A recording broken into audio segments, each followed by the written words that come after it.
Assalamualaikum warahmatullahi wabarakatuh. Semoga Anda selalu sehat dan semangat dalam menambah pengetahuan. Pertemuan hingga minggu ke-6 telah membahas tentang cara pewarisan sifat melalui interaksi gen dan interaksi alel dengan beragam jenisnya. Ternyata cukup banyak ya kemungkinan cara pewarisan sifat yang menyebabkan adanya warna yang berwarna-warni pada bulu, pada bunga, pada bentuk jengger, bahkan beragam kondisi. Pemahaman tersebut seharusnya dapat membuat Anda bersyukur atas segala yang Anda miliki dan yang Tuhan berikan. Selain itu, pemahaman tersebut dapat kita manfaatkan untuk hal yang positif terkait dengan dunia peternakan, antara lain untuk meningkatkan produktivitas ternak. Kita mulai dengan mengenal kromosom kelamin dan penentuan jenis kelamin. Mengapa kita harus mengenal prinsip dasar penentuan jenis kelamin? Karena di dunia peternakan, teknologi penentuan jenis kelamin pada embrio hewan ternak berperan penting dalam pemenuhan suplai kebutuhan pangan dunia. Teknologi ini telah diterapkan dalam peningkatan produksi telur ternak unggas dan produksi daging sapi. Pada ternak unggas, teknologi ini telah dimanfaatkan untuk menghasilkan lebih banyak embrio betina guna mendapatkan ayam betina yang mampu memproduksi telur dalam jumlah yang banyak. Sementara di peternakan sapi, teknologi ini dimanfaatkan untuk menghasilkan lebih banyak jumlah embrio jantan. Embrio jantan dapat berkembang lebih cepat dan lebih besar dibandingkan dengan embrio betina. Sudah mulai bisa membayangkan pentingnya pemahaman tentang penentuan jenis kelamin ini ya. Sekarang kita mulai. Penentuan jenis kelamin suatu organisme menjadi jantan atau betina disebut dengan determinasi seks. Ternyata jenis kelamin suatu organisme ditentukan oleh beberapa faktor, yaitu faktor genetis dan faktor lingkungan. Faktor genetis merupakan faktor yang memiliki peran utama dalam penentuan jenis kelamin suatu organisme. Hal ini karena faktor genetik ditentukan oleh materi genetik yang ada dalam kromosom, khususnya kromosom kelamin atau disebut juga gonosom. Sementara itu, faktor lingkungan yang mempengaruhi perbedaan jenis kelamin suatu organisme dapat berasal dari lingkungan internal sel maupun lingkungan eksternal sel. Salah satu contohnya adalah suhu lingkungan. Faktor genetik adalah hal yang paling menentukan jenis kelamin makhluk, karena bahan genetik ada dalam kromosom. Sehingga adanya perbedaan antara jantan dan betina ditentukan oleh komposisi kromosom. Hal yang mempengaruhi penentuan jenis kelamin dari sisi faktor genetik antara lain komposisi genetik, komposisi alel, morfologi kromosom, maupun jumlah kromosom. Penentuan jenis kelamin pada manusia dan ternak pada umumnya ditentukan oleh kromosom seks atau kromosom kelamin yang diturunkan dari kedua induknya. Kromosom seks atau nama lainnya gonosom adalah kromosom yang menentukan jenis kelamin yang terdiri atas kromosom X dan kromosom Y. Apabila dalam tubuh individu terdapat kromosom XY, maka individu tersebut berjenis kelamin laki-laki atau jantan. Dan bila dalam tubuh individu terdapat kromosom X, maka individu tersebut berjenis kelamin perempuan atau betina. Kurangnya kromosom Y membuat organ reproduksi seperti testis tidak terbentuk pada bayi perempuan atau bayi betina. Jenis kelamin embrio ditentukan pada fase embriogenesis. Embriogenesis dimulai saat sel sperma bertemu dengan sel telur atau ovum, yaitu pada saat pembuahan atau fertilisasi. Ada pula kondisi yang disebut hermafrodit. Apakah hermafrodit termasuk jantan atau termasuk betina? Hermafrodit adalah individu yang memiliki dua alat atau organ kelamin, yaitu organ kelamin jantan dan betina yang berfungsi penuh. sehingga pada ternak nampaknya tidak mungkin ada kondisi hermafrodit. Jadi, pada prinsipnya, fenotip berupa perbedaan jenis kelamin dari individu yang dipengaruhi oleh faktor genetik. Faktor lingkungan biasanya menentukan keadaan fisiologis. Jika kadar hormon kelamin dalam tubuh tidak seimbang produksinya atau peredarannya, maka dapat mempengaruhi penampilan fenotipnya, sehingga jenis kelamin makhluk hidup dapat berubah. Di samping itu pula ada faktor lingkungan yang bersifat eksternal seperti suhu, pH, dan lain-lain. Contoh dari faktor lingkungan yang dapat mempengaruhi jenis kelamin adalah pada kondisi penentuan jenis kelamin anak buaya. Jenis kelamin buaya tidak ditentukan oleh kromosom kelamin, tapi oleh suhu lingkungan tempat telur disimpan. Telur yang disimpan pada tempat bersuhu sekitar 34-36 derajat Celcius cenderung menjadi buaya jantan. Sedangkan bila telur disimpan pada tempat bersuhu 36 ke atas, lebih panas, kebanyakan akan menjadi buaya betina. Jadi, pada prinsipnya fenotip berupa perbedaan jenis kelamin, watak kelamin, dan fertilitas dari individu, yang juga dipengaruhi oleh faktor lingkungan. Perbedaan jenis kelamin pada ternak dan manusia dipengaruhi oleh faktor lingkungan. Dalam hal ini, keadaan fisiologis hormon kelamin, dan dipengaruhi oleh faktor genetik. Dalam hal ini adalah susunan kromosom. Kedua faktor tersebut mempengaruhi karakter kelamin. Jadi bila terjadi perubahan kadar hormon kelamin, maka watak atau karakter kelamin dari individu bisa berubah. Meskipun secara genetik kromosom XX dan XY-nya sudah benar, tidak ada kelainan. Namun, produksi hormon kelamin dapat mempengaruhi pertumbuhan karakter alat kelamin sekunder. Sekarang kita mengenal mekanisme penentuan jenis kelamin yang terbagi menjadi dua jenis mekanisme, yaitu mekanisme kromosom dan mekanisme gen. Perbedaannya, penentuan jenis kelamin pada mekanisme kromosom ditentukan oleh ada atau tidaknya kromosom kelamin atau kromosom seks atau gonosom. Sedangkan pada mekanisme gen, penentuan jenis kelamin ditentukan oleh aktivitas gen yang terletak pada beberapa kromosom. Namun perlu diingat bahwa tidak semua gen pada kromosom kelamin pasti berhubungan dengan jenis kelamin atau reproduksi. Terdapat 5 jenis metode penentuan jenis kelamin, yaitu metode XY. Umumnya terjadi pada manusia, tumbuhan, dan kebanyakan hewan termasuk ternak. Contoh serangga yang memiliki kromosom kelamin dengan tipe XY adalah lalat buah atau Drosophila melanogaster. Seperti halnya pada manusia dan ternak, lalat buah betina akan memiliki kromosom kelamin yang terdiri atas sepasang kromosom X, sedangkan lalat buah jantan akan memiliki kromosom kelamin yang terdiri atas satu kromosom X dan satu kromosom Y. Metode yang kedua adalah metode ZO, terjadi pada unggas seperti ayam dan itik. Unggas betina mempunyai kromosom kelamin ZO, sedangkan yang jantan mempunyai kromosom kelamin ZZ. Metode yang ketiga adalah metode XO, terjadi pada Orthoptera dan Heteroptera. Organisme yang memiliki jenis kelamin tipe ini, tipe XO, dapat ditemui pada beberapa jenis serangga, seperti belalang atau kecoa.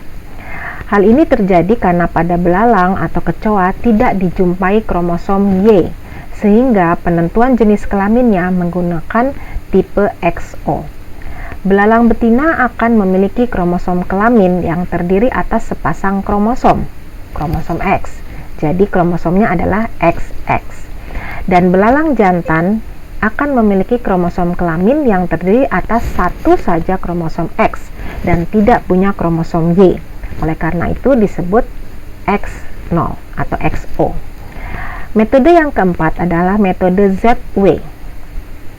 Terjadi pada kupu-kupu, beberapa ikan, dan reptil. Individu betina akan memiliki kromosom kelamin yang terdiri atas pasangan kromosom yang berbeda, dan individu jantan akan memiliki kromosom kelamin yang terdiri atas pasangan kromosom yang sama. Akan tetapi, untuk menghindari kekeliruan dengan tipe XY, pasangan kromosom yang berbeda diberi simbol ZW, dan pasangan kromosom yang sama diberi simbol ZZ. Metode yang terakhir adalah metode haploid-diploid, terjadi pada lebah madu, pada rayap, dan semut. Organisme dengan jenis kelamin bertipe haploid-diploid dapat ditemukan pada serangga ordo Hymenoptera seperti semut dan lebah. Berikut ini merupakan contoh penentuan jenis kelamin pada lebah madu. Ada tipe sel telur yang telah dibuahi akan berkembang menjadi sebuah diploid betina. Namun jika tidak dibuahi, maka ia akan berkembang menjadi haploid jantan. Jadi, yang wajib Anda pahami sebagai mahasiswa peternakan adalah metode XY dan ZO. Supaya mudah dipahami, saya susun penentuan jenis kelamin yang saya ceritakan tadi dalam bentuk tabel. Pada tabel, Anda bisa pahami bahwa metode XY terjadi pada manusia dan ternak, juga lalat buah, dengan dua jenis kromosom kelamin, yaitu kromosom X dan kromosom Y. Jenis kelamin ditentukan oleh keberadaan kromosom Y pada pejantan. Berarti individu jantan memiliki satu kromosom kelamin X dan satu kromosom kelamin Y dalam kondisi heterogamet. Individu betina memiliki satu pasang kromosom kelamin X dalam kondisi homogamet. Pada metode ZO yang terjadi pada unggas, termasuk ayam dan itik, juga belibis, memiliki dua juga jenis kromosom kelamin, yaitu kromosom Z dan O. Berarti unggas jantan memiliki satu pasang kromosom kelamin Z dalam kondisi homogamet, ZZ, dan unggas betina memiliki satu kromosom Z dan satu kromosom O dalam bentuk heterogamet atau ZO. Sel merupakan unit terkecil kehidupan yang menyusun tubuh makhluk hidup. Terdapat dua jenis sel, yaitu sel somatik dan sel gonad. Sel tubuh atau sel somatik, yang ini sel gonad atau sel kelamin atau disebut juga sel gamet. Sel somatik merupakan sel yang menyusun sebagian besar tubuh seperti ini. Sedangkan sel kelamin atau sel gamet atau sel gonad berupa sel sperma dan sel telur yang terdapat pada organ reproduksi yang berfungsi untuk pembuahan yang menghasilkan individu baru. Kromosom dari sel somatik selalu dalam keadaan berpasangan atau disebut juga diploid. Sedangkan sel gonad hanya memiliki 23 kromosom, tidak berpasangan atau disebut haploid. Baik dalam testis maupun ovarium, kedua kromosom seks akan bersegregasi selama pembelahan meiosis. Karena proses meiosis, maka baik sel sperma maupun sel ovum masing-masing akan memiliki 22 pasang otosom dan satu pasang kromosom kelamin atau kromosom seks atau disebut juga gonosom.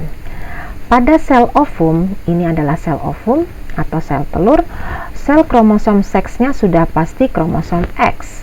Namun pada sel sperma, ini yang kecil-kecil ini namanya sel sperma, kromosom seksnya bisa kromosom X, bisa kromosom Y.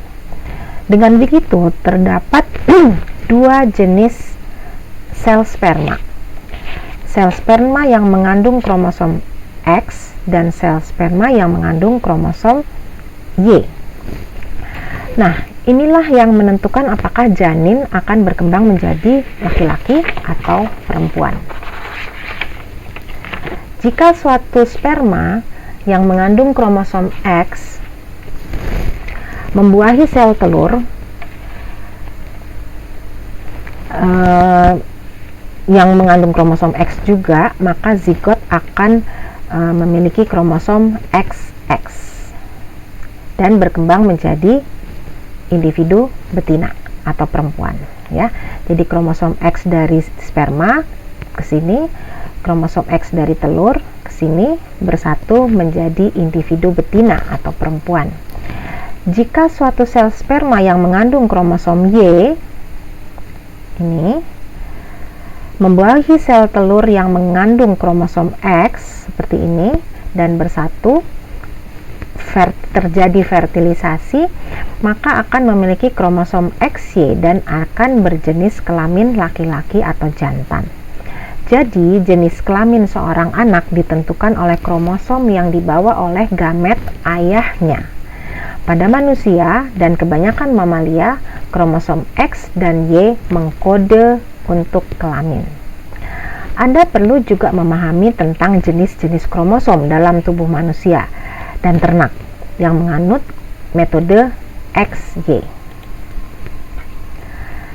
Jenis kromosom ada dua, yaitu kromosom tubuh atau autosom dan kromosom kelamin atau kromosom seks atau gonosom.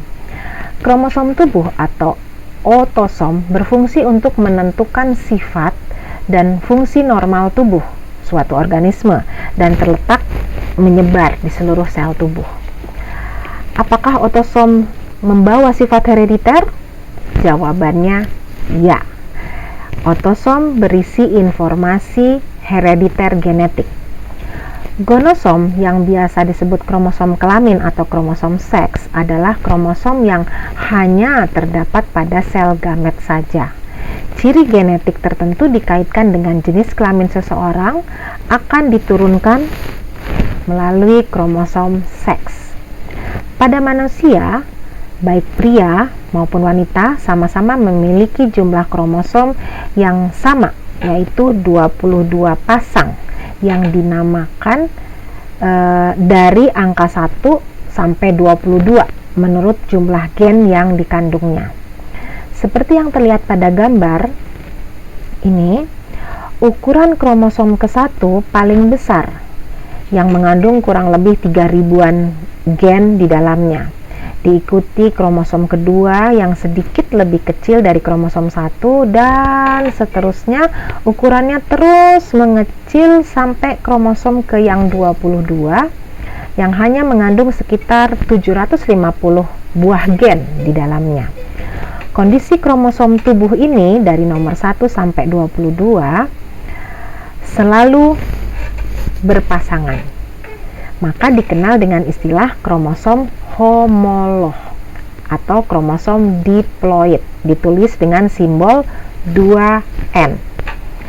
Pada ilustrasi terlihat bahwa individu jantan memiliki 2 buah kromosom kelamin atau gonosom, yaitu kromosom X dan kromosom Y.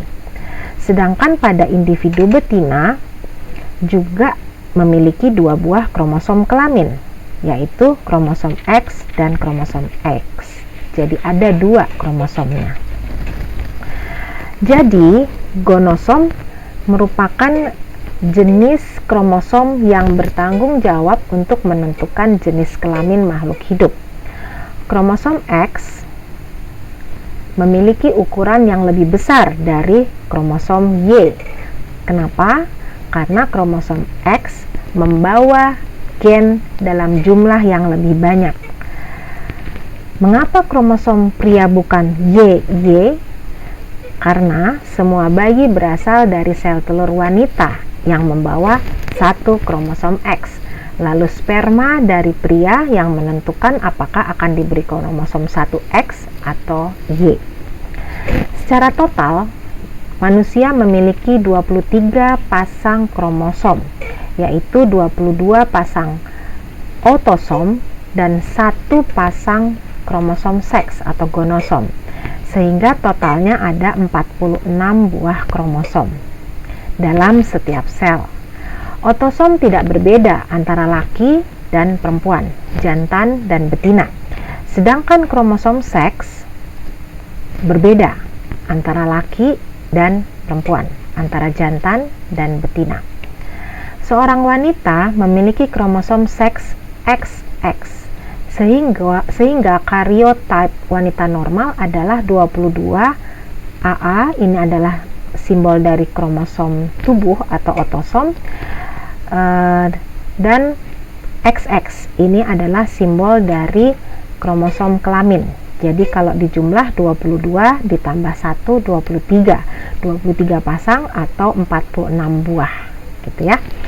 Sementara pria memiliki kromosom tubuh sama 22, simbolnya juga AA, tapi dia memiliki kromosom seksnya XY.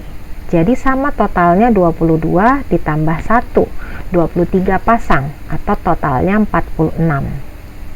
Perbedaannya pada kromosom kelamin pada wanita adalah XX, pada pria adalah XY. Ini hanya cara pembacaan saja. Cara pembacaan yang di atas itu berdasarkan Kongres Genetika tahun 60, dan cara pembacaan yang di bawah itu berdasarkan Kongres Genetika tahun 71, tapi artinya sama saja. Selanjutnya, gen pada kromosom Y akan bertanggung jawab untuk perkembangan gonad menjadi testis, dinamakan gen SRY atau Sex Determining Region of Y. Jika tidak terdapat gen SRY, maka gonad akan berkembang menjadi ovarium. Berikutnya saya perlihatkan jumlah kromosom yang dimiliki oleh berbagai ternak dan juga manusia, serta banyak di sini serangga ya. Terlihat manusia jumlah kromosomnya 46.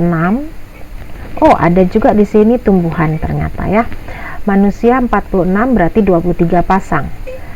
Ini yang saya beri warna ini adalah ternak.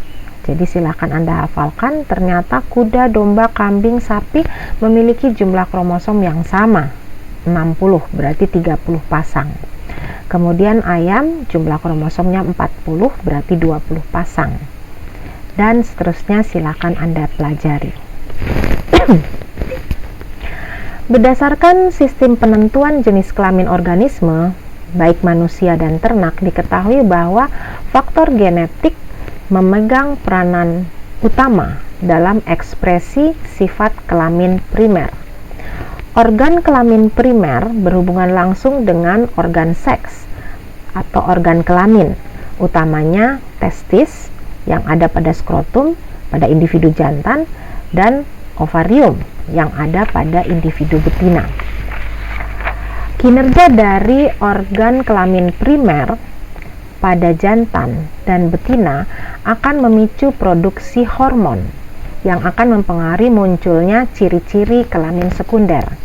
Silakan Anda mencari tahu apa saja contoh-contoh ciri kelamin sekunder pada manusia, pada pria dan wanita, juga pada ternak. Testis sebagai organ kelamin primer pada individu jantan mempunyai dua fungsi, yaitu menghasilkan spermatozoa atau sel kelamin jantan dan mensekresikan hormon kelamin jantan atau androgen, yaitu hormon testosteron. Jadi hormon kelamin jantan adalah testosteron. Jenis hormon androgen yang paling aktif dan dominan adalah hormon testosteron yang diperlukan untuk perkembangan tanda kelamin sekunder dan untuk tingkah laku perkawinan secara normal. Hormon androgen disebut juga hormon laki-laki karena secara umum hormon ini mengatur segala sesuatu yang berhubungan dengan organ reproduksi dan kehidupan pria. Misalnya, perkembangan seksualitas, perkembangan sistem reproduksi, pertumbuhan otot, perkembangan tulang, untuk menjaga kesehatan jantung, pertumbuhan rambut atau bulu-bulu serta kulit, mempengaruhi juga tingkah laku dari seorang pria atau jantan. Hormon testosteron juga berfungsi untuk sistem reproduksi individu jantan, bahkan sejak saat Anda masih dalam kandungan. Hormon androgen, dalam hal ini testosteron, juga diproduksi dalam tubuh wanita. Hanya saja kadarnya hanya sedikit, tidak sebanyak pada laki-laki. Pada pria, testosteron diproduksi pada testis atau buah zakar. Sedangkan pada wanita, testosteron diproduksi di ovarium atau indung telur. Ingat, dalam jumlah yang sangat sedikit. Ovarium merupakan organ genitalia utama yang menghasilkan ovum atau ova, atau juga sel telur, yang nantinya akan dibuahi oleh sperma dan akan berkembang menjadi individu baru. Ovarium juga akan menghasilkan hormon estrogen yang diproduksi di follicle de Graaff dan progesteron yang akan diserap langsung dalam peredaran darah. Sistem hormon akan mengatur kondisi fisiologi dalam tubuh individu sehingga mempengaruhi perkembangan sifat kelamin sekunder. Pada hewan tingkat tinggi dan manusia, hormon kelamin disintesis pada ovarium, testis, dan kelenjar adrenalin. Ovarium dan testis mempunyai fungsi ganda, yaitu sebagai penghasil sel kelamin atau sel gamet. Pada jantan adalah sel sperma, pada betina adalah ovum, dan sebagai penghasil hormon kelamin. Hormon kelamin, baik hormon kelamin jantan yaitu testosteron, dan hormon kelamin betina itu adalah progesteron dan estrogen. Pada slide sebelumnya telah disampaikan bahwa hormon kelamin yang berperan penting pada penentuan jenis kelamin antara lain hormon androgen, yaitu hormon jantan, misalnya hormon testosteron, ya, masih ingat ya, dan hormon betina, misalnya hormon progesteron dan estrogen. Masih ada banyak hormon-hormon yang ada pada individu jantan maupun betina, misalnya follicle stimulating hormone atau FSH, atau luteinizing hormone atau LH. Ada juga hormon oksitosin yang hanya ada pada betina dan lain-lain. Nanti silakan belajar pada mata kuliah fisiologi atau reproduksi, ya. Pada pria, sebagian besar hormon testosteron diproduksi di dalam testis atas koordinasi hipotalamus dan kelenjar pituitari yang ada pada otak. Dalam jumlah sedikit, kelenjar adrenalin yang terletak di atas ginjal juga memproduksi hormon testosteron. Pada wanita, ovarium memproduksi hormon estrogen dan progesteron, dan juga memproduksi sedikit hormon testosteron. Hal yang sama dengan pria, yaitu hormon testosteron pada wanita juga dihasilkan oleh kelenjar adrenalin. Jadi, kelenjar adrenalin berfungsi untuk menghasilkan steroid secara kimia yang berhubungan erat dengan gonad. Ini adalah gonad, ya. Fungsi hormon androgen yang sangat penting bagi tubuh baik pria maupun wanita itu harus dipahami. Tapi harus dipahami juga bahwa kadar hormon androgen atau estrogen yang terlalu tinggi atau terlalu rendah pada jantan maupun betina dapat menyebabkan berbagai masalah kesehatan atau masalah sosial. Coba Anda search dari berbagai referensi tentang berbagai kondisi yang bisa saja timbul bila kadar hormon estrogen terlalu tinggi pada jantan atau pada betina. Demikian juga cari tahu, baca apa yang terjadi pada tubuh dan bagaimana perilaku individu jantan atau individu betina bila kadar hormon testosteronnya terlalu tinggi, ya. Baik, berikut saya berikan patokan untuk memahami di mana tempat produksi sel gamet dan hormon pada manusia dan hewan, ya. Jadi pada ovarium ovum dibentuk pada ovarium ini, dan pada ovarium dihasilkan testosteron tapi dalam jumlah sedikit. Kemudian yang banyak adalah progesteron dan estrogen karena ovarium ada pada betina. Sedangkan pada testis diproduksi spermatozoa, dan pada testis juga diproduksi sangat banyak testosteron, begitu ya.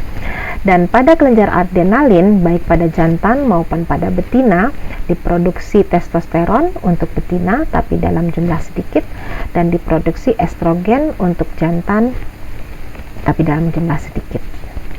Bisa dimengerti ya. Baik, kita lanjutkan.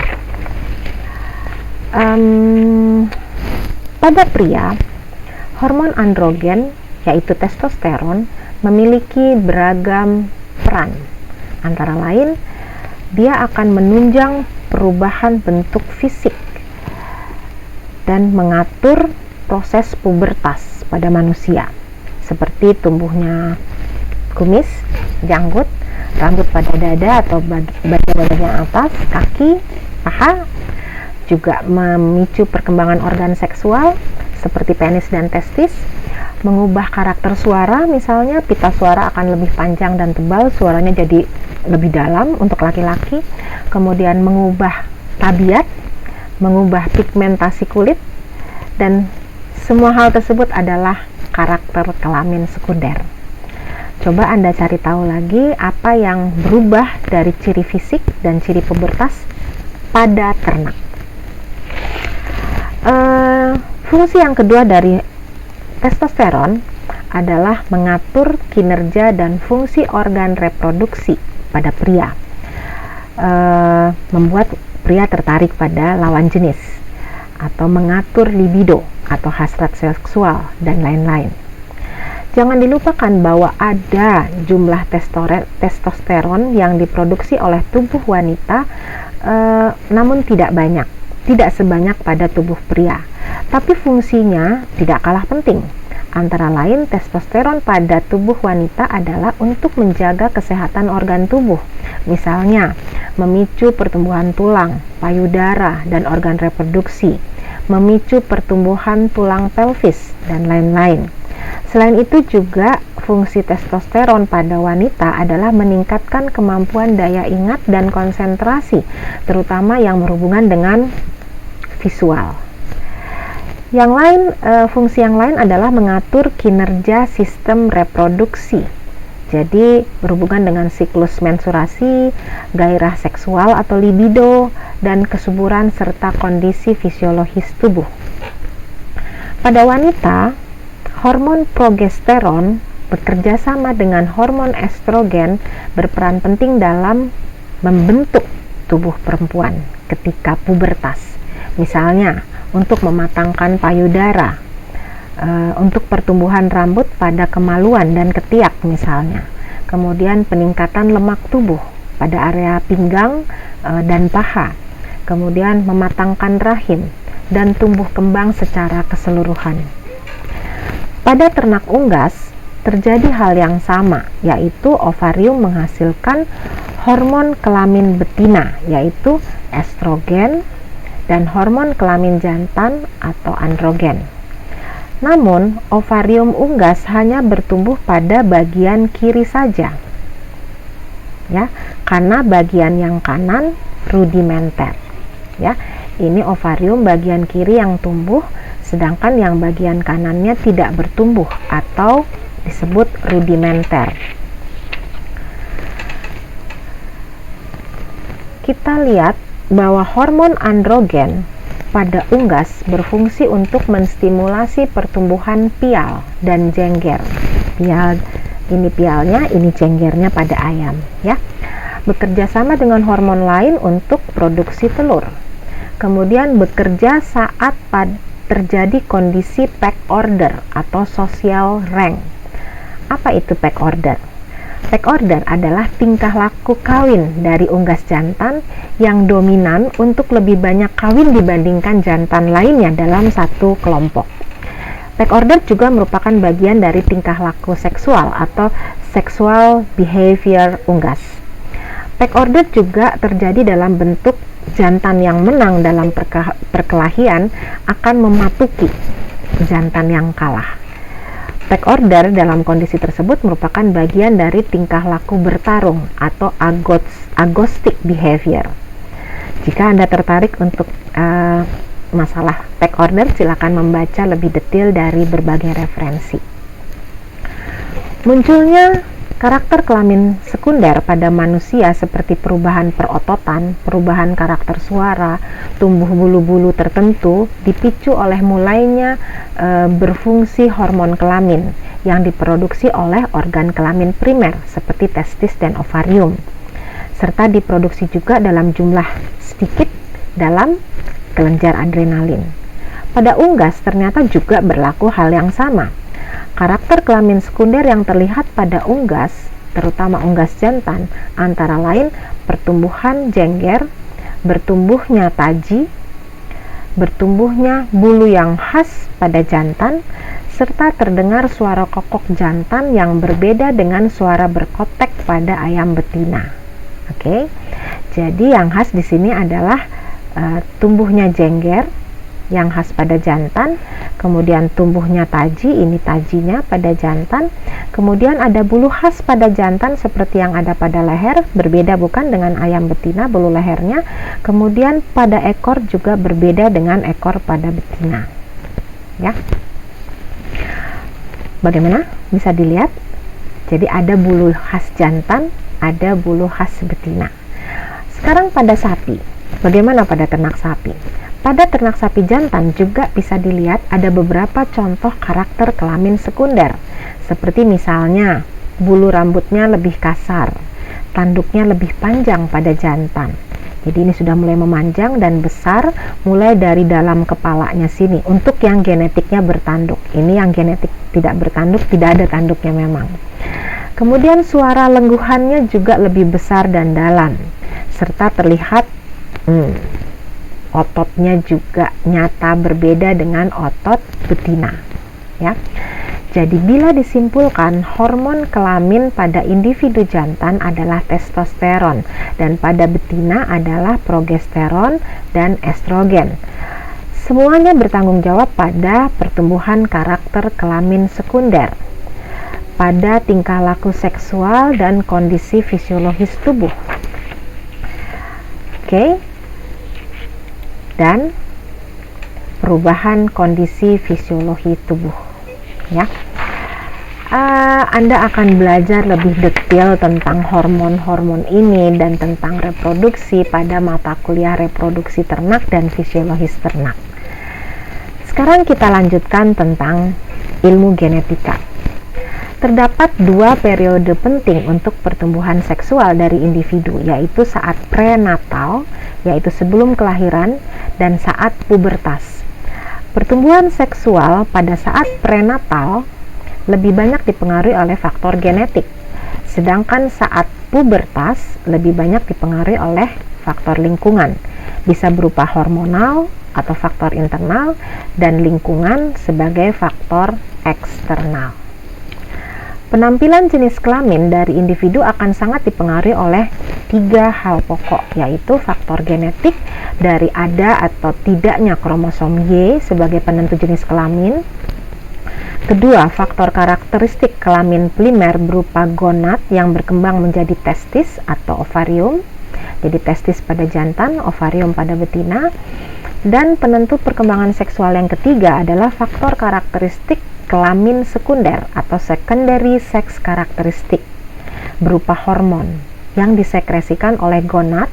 Gonad itu tadi testis dan ovarium yang akan mempengaruhi perkembangan struktur seksual internal dan eksternal. Nah, kita sudah sangat banyak membahas tentang penentuan jenis kelamin.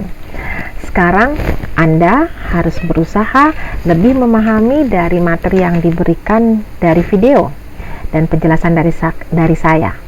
Tambah lagi. Namun yang dari video dan penjelasan saya barusan pasti belum cukup.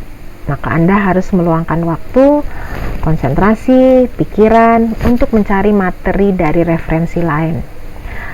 Proses pencarian Anda tentang referensi lain yang berhubungan dengan identifikasi jenis kelamin ingin saya pacu sedikit dengan saya memberikan tugas. Saya memberikan Anda tugas membaca referensi tentang, tolong diingat ya, tentang satu, mengidentifikasi jenis kelamin anak ayam sebelum telur menetas. Karena ada isu yang sedang hangat, jadi Anda cari berita tentang, judulnya, pertama di dunia, Jerman akan larang pencabikan anak ayam mulai tahun 2022. Saya ulangi, judul tulisannya, pertama di dunia, Jerman akan larang pencabikan anak ayam mulai tahun 2022. Bacaan yang kedua, ada dua yang Anda harus baca. Judulnya adalah 6 hingga 7 juta anak ayam jantan dihancurkan hidup-hidup setiap tahun. Ya, itu ada dua judul yang wajib Anda baca. Tapi Anda juga saya minta cari lagi referensi lain dengan tema sejenis dan buatlah satu tulisan berupa sinopsis dari hasil bacaan minimal 2 judul tadi.